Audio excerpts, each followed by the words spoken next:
We're live. Torah Dalid, Likutei Moharan, letter Tet, or up to Tet, Ot Tet.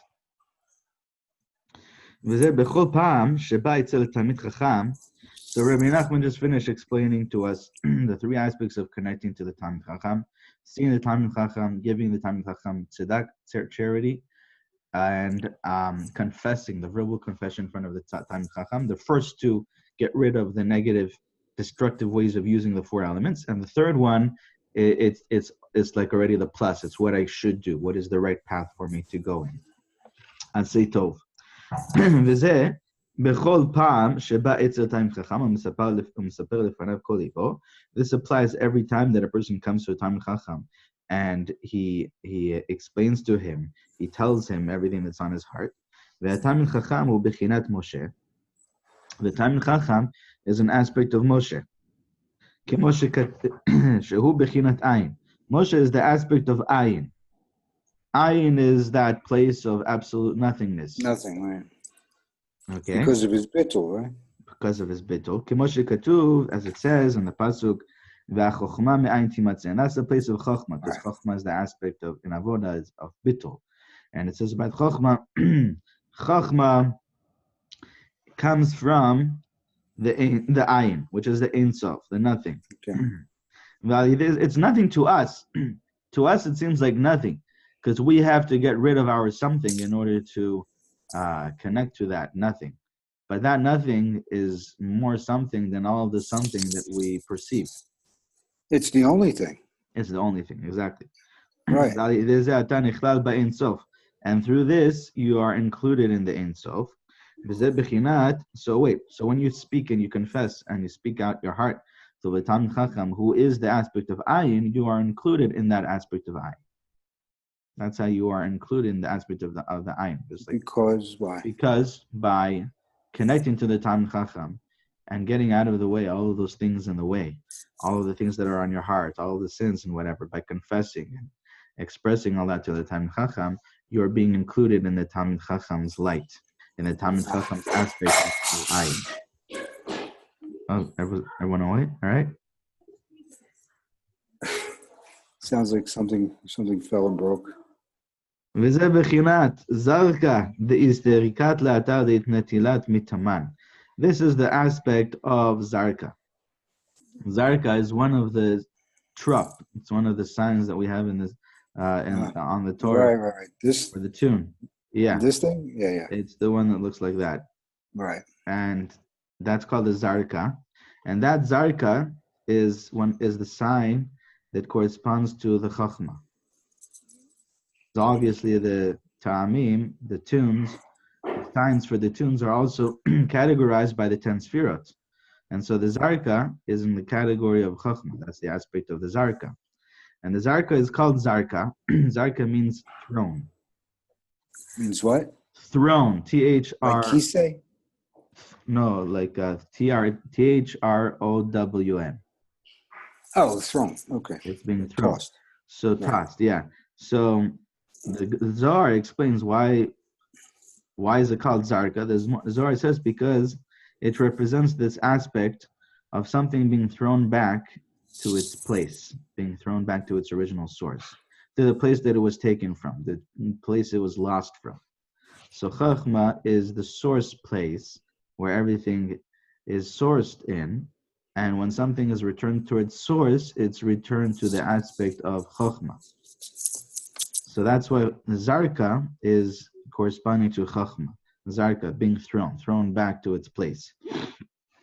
And what does that represent? That represents Shetachzir et malchut le'Ein Sof. You should return the malchut to the Ein Sof, which is the source. Shehu ratzon shebechol haritzonot. The Ein Sof is the will of all wills. All wills are aiming at that will, that one original will, which is included in all wills, meaning every desire and every will that is found in the world is all being aimed at, focused at that original, that one will that is driving everything, all of life. That's the keter. And the malchut is all the individual wills. That's what the malchut represents. The wills of individuals? the wills of individuals and also individual wills.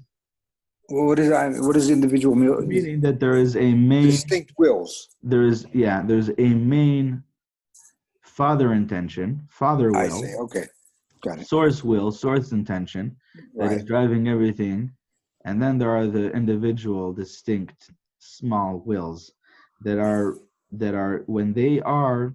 Let's say if I go across the street and I get something and I come home and I eat it, there was a will that was involved. But now, and I make a bracha, there's involved a will right there, a distinct individual will. But that will, once I make that bracha, everything is being returned to the original will, the original intention of Hashem in creating the world. So there's the original source will, there is the father will, the father Ratzon, intention, and then there's all the individual distinct wills. Those are the Malchut, all different sparks of Malchut. And where our goal is to return all of these sparks of Malchut back to the original intention. So it's fascinating, right? So, to sort of summarize, the concept, Hashem effectively emanates or dispenses or sends what appear to be individual wills, right? In fact, they're ultimately an expression of this source will, and for the sole purpose of having us return them to him. Correct. Right? I mean, that's one way of it's another way of saying what I hear so often about, the purpose of creation, which is, I've expressed in so many ways about, returning to sparks and, and so on. Right. So this is another explanation on that. Another way of expressing that. Another way of saying that, yeah. Yeah. Interesting. Okay. So says Rabbi Nachman, the Malchut, which is the letters in every word. So every word is made up of letters, and every sentence is made up of words. So the building blocks of everything is really the letters of the Torah. So each one of these letters is an aspect of Malchut. The letters, which are the building blocks of the universe, the building blocks of creation, are sparks of Malchut. Just to be clear, because part of the reason I'm sort of addressing this the way I am is because it sort of coincides with what I've been learning in Tanya. Okay. So this would be the letters would be an expression of Malchus, because effectively they're his revealed will or wills, right? Manifested. It's his will in absolute. Right. Manifestation. Right. It's the revelation of it. It's the revelation of it. It's the building blocks of creation in a revealed way. That's the letters of the words. A person can have a voice, for example, but without actually verbalizing the letters and turning nothing happens. Nothing happens. So that's why the letters are Malchut. They're all aspects of Malchut.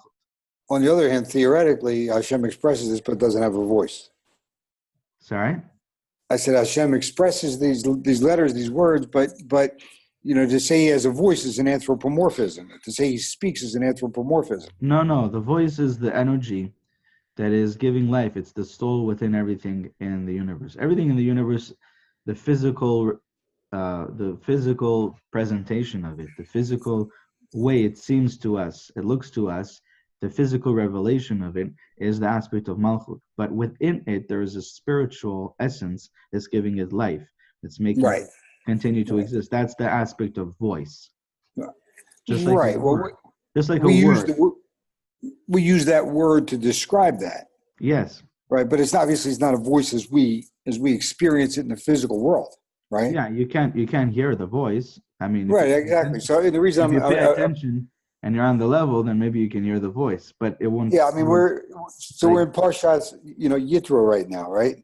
And so this is the perfect, and at the same time, both in Tanya and in this particular aspect of what we're learning, we're talking about this concept, and in Tanya, there's I guess the way it's being expressed is that it's an anthropomorphism. To use the word Hashem speaks, or to use the word speech with respect to Hashem, is an anthropomorphism. It helps us understand it, but really only in the sense that that the speech is a revelation of the thought, right? Correct. So in other words, the thought precedes and just like in a human being, the speech is a reflection of thought.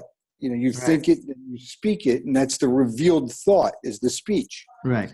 And so in that respect, you know, it's a word that we understand because but yet at the same time, we're going through this parsha where the words that we're using, we're describing millions of people surrounding a mountain that heard, and it's certainly at the Peshat level sounds like they heard. It was a voice. I believe that I don't know what the Tanya says about this specifically, but I believe that the majority understanding is that we all heard clearly Hashem speaking to us, and we all heard the same thing, and we all at the same time. It says that we heard what the ear cannot hear, so it was an interesting type of hearing because we could hear in those two words that Hashem, those two utterances that Hashem said, we could hear the whole Torah. Not only the whole 10 Dibrot, but also the whole Torah was given over to us, transmitted at the time. Yeah. All right. You know, tough to really get an understanding of it. But we were there, so we experienced. Right. That has to help. Yeah, we were there, and we have to also believe and recognize that this is our true essence, meaning that revelation was a revelation of who we are. It wasn't just that we are people that had the experience of Sinai. We are the experience of Sinai. That was a revelation of our source. And that's why the source of the soul of every Jew is a letter or an aspect in the Torah. It's a part of the Torah. That's who we are. That's the source of our neshama. Right. That's the importance. That's the important thing here. I heard a whole share from Rabbi Moshe Shapira about that, because he was saying that how certain people that deny the existence of Hashem, or they deny certain things in the Torah, so it says about them that, it must be that their forefathers did not stand on Sinai. So says Rabbi Moshe Shapira, I don't understand that. We had certain cases that we know of where people in the same family, you have two brothers, and one brother becomes such a way, he denies, and he denies the Torah. You're one of the Lubavitcher Rebbe's brothers, right? Yeah, I didn't know that. Yeah.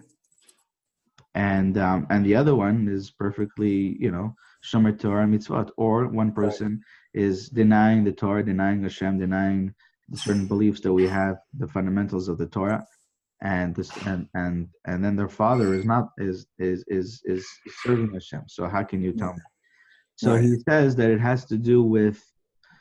He explains something from the Ramban. He says that the Ramban says that one of the proofs, the clear proofs of the Torah being absolutely true, is that no other religion in the world has a whole nation together as one, having some sort of spiritual experience. Every time it was one person that had some sort of experience. The origin narrative is unique. It's the only narrative like it where in any other religion in the 3 world. million people witnessed and experienced the same thing. Okay, so he goes in a little bit of a different direction, and he takes that and he says that in Judaism, he said, look, we as a people would never lie to our children. Would you ever lie to your child about the essence of life, about the whole reason why we're here in this world? No. Right. So to have maybe one person who's crazy, maybe, but to have a whole nation lie to their children and their children's children for all generations about our experience, about the beginning of us as a nation, it doesn't make sense.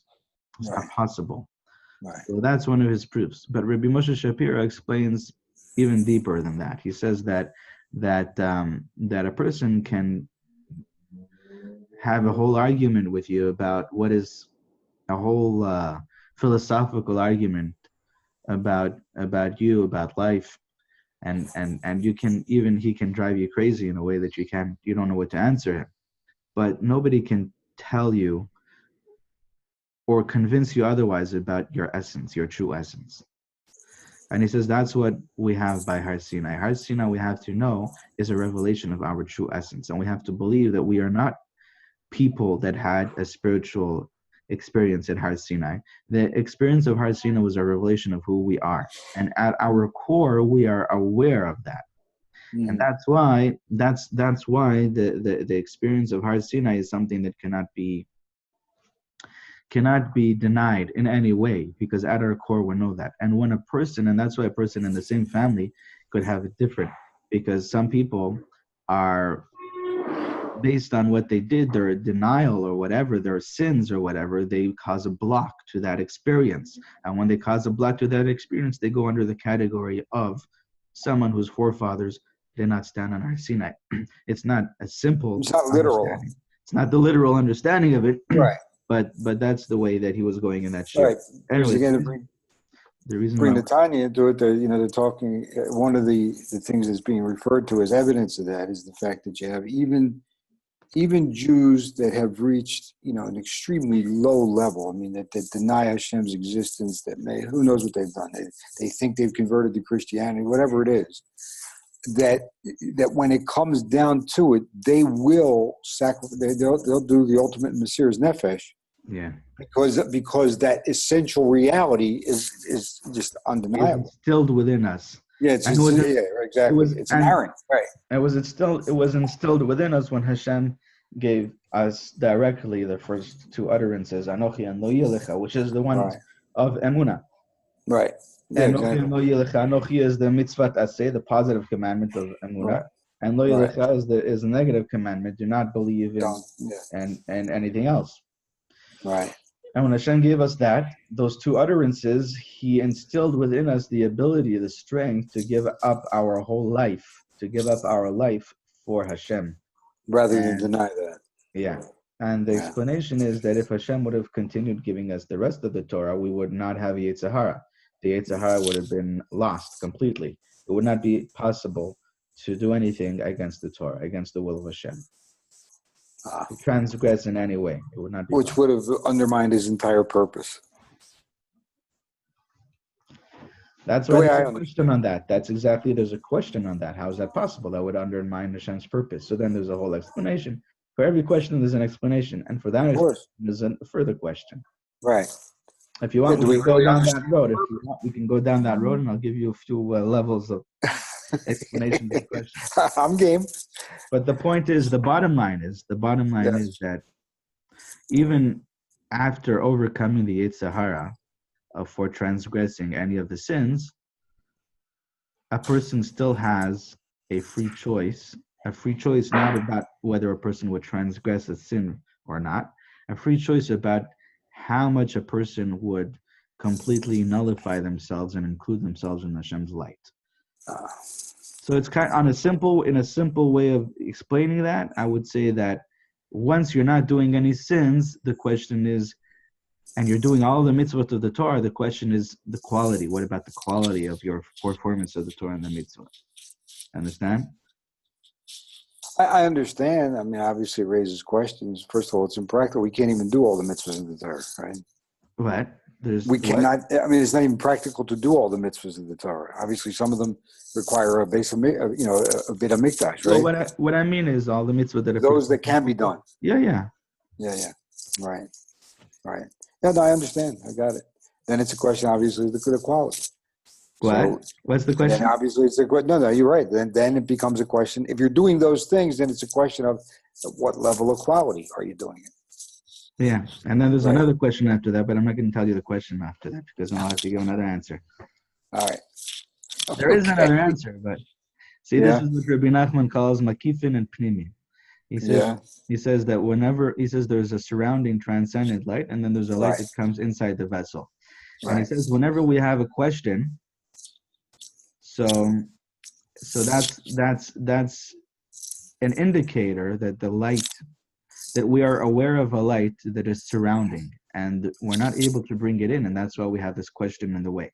But once you answer that question, so you're able to bring that surrounding light, that transcendent light, inside. Okay. Because right away, as soon as you bring that surrounding light that was not able to understand inside by giving the answer, and now you understand, there is a new surrounding light. And that's why you'll have another question right after that. And a never-ending process, and it's right? never ending. But that's the process of life, right? Right. Yes. We have a challenge. We overcome the challenge. Right. Only New challenge. to have another challenge. Yes, and generally speaking, a more difficult challenge. Yeah. Oh. Well, but now you have the vessel and the Well, tool, right. The vessel, and the right? strength to overcome that challenge just as easily. Right. Ezrat Hashem. Yes. Then so we have to know not to get discouraged when we see a challenge. This is the way of life. We accept it, and we have trust in Hashem, just like Hashem has helped us through the past. To answer the previous questions, He'll answer this question as well. But it all comes down to emunah, doesn't it? I mean, if you truly, because if you truly believe there's no such thing as a challenge in reality, because it's not real. Correct. I mean, there's a challenge at one level, right? Look, but ultimately, you know what you're involved in. You know what it's really about. Correct. But that's why there's emunah, there's the aspect of emunah, and then there's something called emet, the aspect of truth. Right. These go hand in hand. A lot of the explanations will point that emet represents kudsha brichu and emunah represents the shechina, the malchut. I'm not saying this is the only way to see it, but this is one way to see it. Now, how does that help us? The way the Sfat Emet explains it, he says that when a person is in the darkness, meaning when a person has a challenge, when a person has a question, he's not able to experience in a clear way the answer, right? So what is held back from him at that point is the clear experience of that answer, the clear experience of the resolution to that problem. He has a problem right now, so the clear experience of the resolution is what's being concealed and withheld. At this point, what a person needs to do is he has to strengthen that emunah. Emunah only exists when a person is not able to clearly experience the resolution or the salvation. That's when you need to use emunah, right? In the darkness of night, as Tehillim, David HaMelech. Your trust in you in night. In the darkness of night, that's when I have trust in you. The darkness of night is when the revealed solution is withheld from me. The experience of that revealed resolution is withheld. And then to the extent and the strength and the clarity and the quality and the truth of that emunah, that's how much a person will merit the light of the morning to be revealed, the absolute resolution to be revealed in an experienced way, that a person will now experience it fully. And that's the truth that is revealed. So that's called emet. So based on your level of emunah, you will have a revelation of emet. That's what it comes down to. And this is what we're speaking about, meaning that when a person has that or makif, that transcendent light, that he's not able to bring it in because he has a question. So that's the challenge, that's the concealment. You have emunah, and that emunah will bring the revelation of emet. How do you have emunah? What is the emunah that you have? In every case, it'll be different. But the emunah in general is emunah in Hashem, emunah in the truth, that there is an answer to this question. Okay, that's the most important thing, that you have a emunah in the truth, that there is an answer to this question. That there is a truth. That there is a truth, and that there is an answer, and that eventually I will merit to understand the answer. These are all the most important fundamental parts of the emunah. There is a truth, there is a true answer, there is an answer, and that I will come to understand that answer. Bezrat Hashem. Right. And then that will bring a person to the revelation of the truth. And then there is another challenge where you have to use your emunah and get another revelation, a higher revelation of truth. So one revelation of truth is not necessarily the ultimate truth. There are millions and millions of revelation of truth. And the more you learn Torah, the more you understand that everything that you thought was the true understanding of Torah is not really accurate. Well, do you ever get to a point where you believe you have the accurate picture, that you do know? No, not in this world and not in the next world. Well, you have a clear, accurate picture on your level. Relatively, yes. But relatively, yes, definitely. But not in an absolute sense. In absolute sense to you, maybe it is experienced as in an absolute sense, yes. But Rabbi Nachman says, beware You have to also have once you have that image, you also have another emunah, that there's going to be another challenge, and that there is a deeper level of truth, and that will allow you to not stay stuck in your level. Right. And always dwell deeper. Right. Understand? I do. At my level. Yeah. Okay. So let's here. Yeah. Wait, so we started at 24. So what time are we going to? Well, we can end whenever you're ready. Okay. So let's finish here. All right. Let's start wrapping it up. Okay, so we were saying that every letter and every word is an aspect of Malchut, and they all and we were speaking about how there are many individual distinct wills, and then there is the father or the source will, the source intention, that all the wills are drawn from. Says Rabbi Nachman, each one of these letters that are an aspect of Malchut, as he said, have an aspect of an individual distinct will. Each one of these letters. So every spark of Malchut is also a spark, an individual spark of a will. It's an individual spark of will, okay, if you will. How do you see that? You see that in each letter. It says each letter is in a certain form, and this is also a way that he's explaining, almost like a mashal, to explain this to us. It's kind of like taking a very deep understanding and trying to give us a way to grasp. He says, look at each letter. Each letter is a specific form. The aleph looks this way, and the bet looks like that, and the gimel looks like that. He says, why is it aleph look like this and not like the bet? And why does the bet look like the bet and not like the gimel? He says that's the will of Hashem. But it's a distinct individual.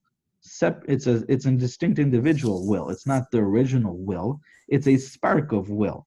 Hashem willed this letter to be this way and that letter to be that way. These are distinct wills of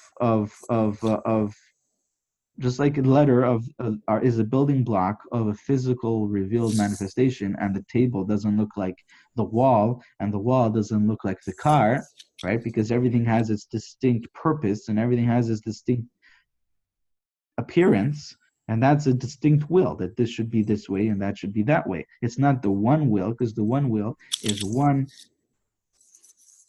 all-inclusive will, one all-inclusive intention. Okay, so each letter is a will of Hashem. That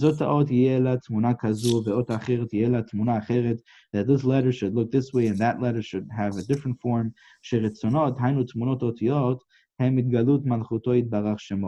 The wills of Hashem, which are the letters of the Torah, the forms of the letters, they are revelations of Hashem's Malchut. And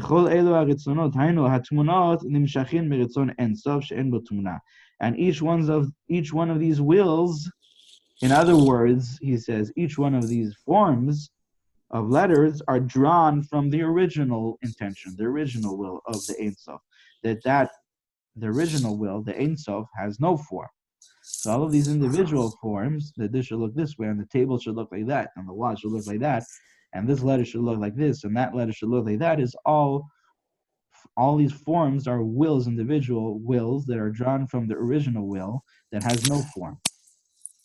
So it's basically analogous to the Tzimtzumim. Yes. And all of the objects and all of the material existence of the world is drawn from these letters. It originates in these letters. Because the material, physical appearance of something, manifestation of something, is because of Malchut. That's a consequence of Malchut. That's everything is a revelation of Hashem's Malchut. Hashem wanted that His Malchut, His ruling of the world, His kingship, should be revealed in the world.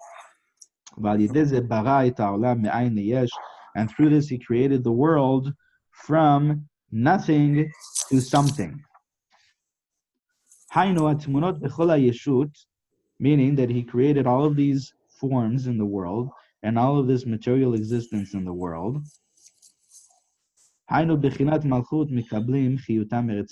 which are all aspects of Malchut, they receive their existence, their life force, they continue to exist from Hashem's energy, Hashem's vitality within them.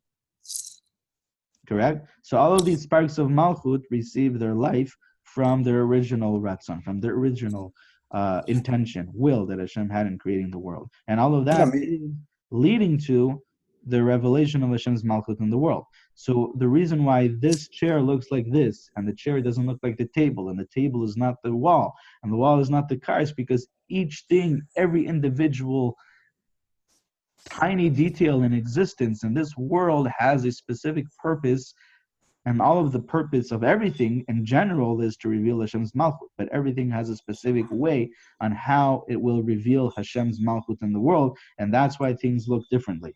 That's why. Which is another way of saying it's a revelation of his Ratzon, right? So because ultimately that is his Malchut. But the original Ratzon is to, in general, reveal Hashem's Malchut in the world. Now, isn't it sort of two sides of the same coin?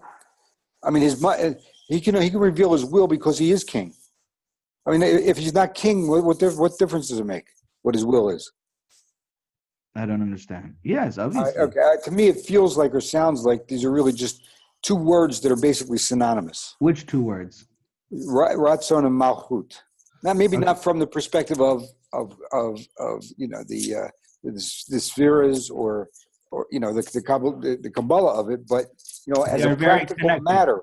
They are very connected. You are correct, and Kabbalistically as well, they are very connected. Yeah, I mean, as a practical matter, they sound synonymous. Kabbalistically, the Malchut, every Malchut also has a Malchut. So the Malchut of Malchut, meaning the last state of Malchut of every higher world, becomes the highest level of Keter. The Keter in the Keter of the world after that, the preceding world. Right. So they are connected Kabbalistically, but let's understand it now in Chassidus over here. Okay. Rabbi Nachman is saying that the original intention and the source of intention of will of Hashem is that his Malchut should be revealed in the world. Yeah. Okay. Now that is a general intention. Now everything in the world is a spark of Malchut, and it's a spark of will, that this looks and it has a form like this specifically in this way, so that it will bring about a revelation of Hashem's Malchut in a specific way.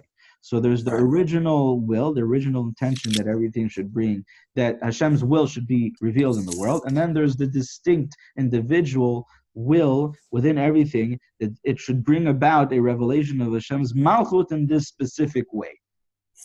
And that's what gives a difference between objects, the forms of the different things in this world. This should bring about Hashem's Malchut being revealed in this specific way and not in another way. And that's why this looks like this and not like something else. So those are the small wills, the distinct individual wills of Malchut, which are all sourced in the original will of the Ein Sof, which has no form. Right. The form is when that Malchut, when that intention becomes an individual Malchut, an individual intention, in this way, in that way, that's what gives individuality to everything. It gives a specific form to each thing. Right. Again, another way to say this is, Alatanya is the distinction between thought and speech. The source will being the thought.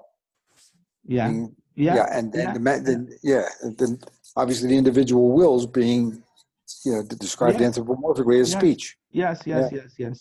Okay, says Rabbi Nachman. So all of these individual wills, which are Malchut, aspects of Malchut, receive their life force from the original formless will, the Ratzon of the Ein Sof. The transcendent will. בכל מקום שאתה מוצא גדולתו של הקדוש ברוך הוא, היינו מלכותו, היינו רצונות, שם אתה מוצא ענוותנותו, היינו רצון אין סוף. And he explains this also. There's a famous Gemara in Masechet Megillah that says that every place that you find Hashem's greatness, you will also find Hashem's humility. Okay, so there are many. This is a very important rule, very important lesson. Rabbi Nachman uses it in his stories. Rabbi Nachman uses it to teach us many lessons. But this is a big rule in knowing Hashem, is that wherever you find Hashem's greatness, you find Hashem's humility. So give me like an example. Rabbi Nachman yeah. says in one of the stories that the more a person praises Hashem, so the more the person sits down and contemplates the greatness of Hashem, and he verbalizes it and he praises Hashem, so there's a revelation of Hashem's greatness. At the same time, Hashem becomes extremely close to the person, and Hashem removes any separation between him and the person, and he reveals himself to the person, and that's an aspect of humility. Okay, so that's one explanation. That's one way where you see it, one place where you see that. So Rabbi Nachman is going to explain this Gemara here, and he says like this. He says, wherever you find Hashem's greatness is the aspect of Malchut. Okay, that's the revelation of Hashem's greatness in the most manifested way, right? And that's why Hashem created the world, to bring to revelation Hashem's greatness. So wherever you find a revelation of Hashem's greatness, which is the aspect of Malchut, which are these individual wills, there you will find Hashem's humility. What's Hashem's humility? That's the aspect of Ein Sof. So the formless will, the original will. Okay, why? Because that formless will, that transcendent will, that Ein Sof will, is what gives life to the individual will. Right. It's the soul and the source of every individual will. And that's what's giving it life. And so wherever you find that individual will, that aspect of Malchut, that revelation of Hashem's greatness, there you will also find the transcendent will, which is the soul of that individual will, giving it life. That's Hashem's humility, Hashem's anava. I know it's on in sof, the transcendent will. וזה בחינת התפשטות הגשמיות, כי כשרוצה להיקרא ברצון אין סוף, צריך לבטל את הישות שלו. And he says, and this is an aspect of stripping oneself from the physicality. Because when a person wants to include himself in the will of the Ein Sof, a person needs to nullify the material being of the self, the material form of the self. A person needs to negate and nullify and recognize that this physical form is not me. And this physical experience of time is not the true essence of existence. And this physical experience of space is not true experience, is not the essence of experience. And you're negating it one level after the other. So you become nobody, you become nowhere, no time, and then but time, space, and matter are again speech, right? And what's beyond that is thought, which is beyond that. It's the high, even thought. Yeah. There's levels beyond thought. There's the intention, which is the original. We're speaking about the intention now, with the will, which is the original source of everything. And so a person is negating all of these levels of physical manifestation, of physical revelation, and recognizing that these levels of the material being are not the essence of being. And then a person returns to the experience of the essence, and that's the experience of the transcendent will, the Ratzon Ein Sof. So he just gave you a formula on how the person do hitpashut gashmiut. Understand? Right. And it's in meditation a person does it, and it's very, very important actually for a person to do this in meditation, because when a person lives their life in a cycle of, because of my yesterday and because of the day before that and because of what happened to me a year ago and 2 years ago, that all equals who I am today. Extraordinarily powerful. What? The illusion is very powerful, very convincing.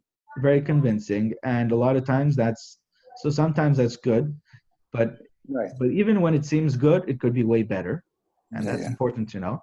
And a lot of times it's not good at all, and it's very limiting, and a person is very limited because of that past, and a person that routine, and they go to sleep and they wake up and they do the same things and they meet the same people and they go to the same places and they have the same identity of who they are, the same concept of who they are, and therefore they speak the same way, they say the same things, they do the same things, they live the same way.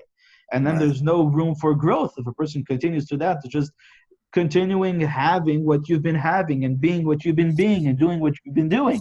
And all of Yiddishkeit is all about growth, expanding your horizons, because Hashem is constantly new. The essence of growth is Hashem. Hashem is constantly new, and Hashem is it doesn't only something that is limited within a certain limitation. Within this cup, there's a certain amount of water that can be held within it.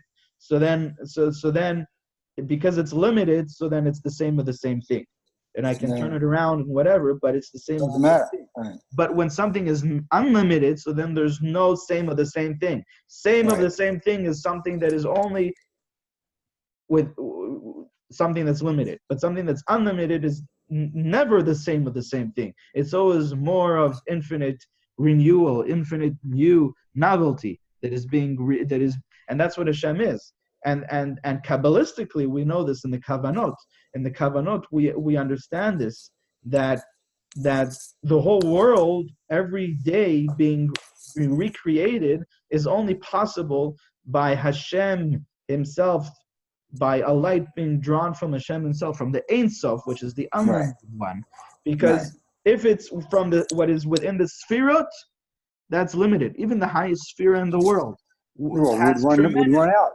Has enough light to fill galaxies, worlds, universes, the whole, everything that we know about in space and time is still on some level limited. And therefore we know Kabbalistically in the Kavanot that the renewal of the world, of the creation every day, is drawn from the Ein Sof himself.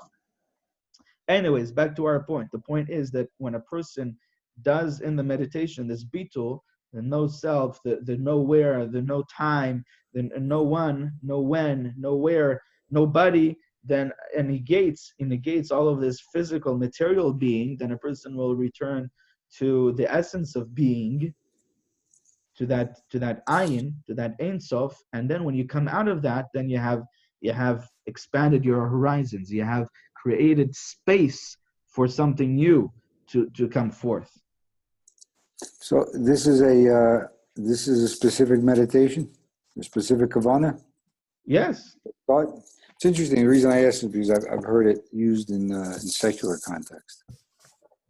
Well, it's all here. I mean, this is what Rabbi Nachman. I know what the source is. Yeah. This is what Rabbi Nachman was just saying here in that line. Right.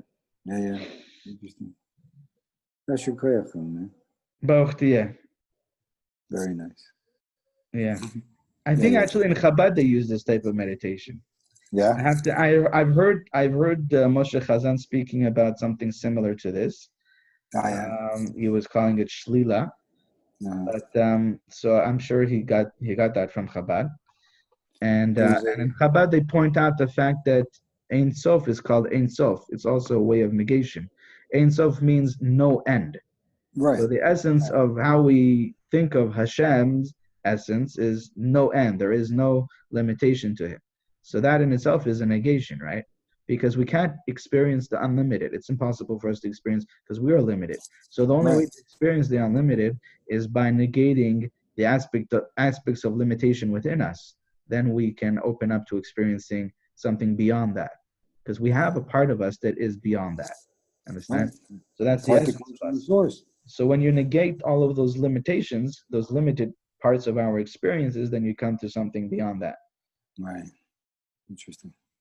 Okay. Good. So we'll see. So today's Bezrat Hashem on Monday.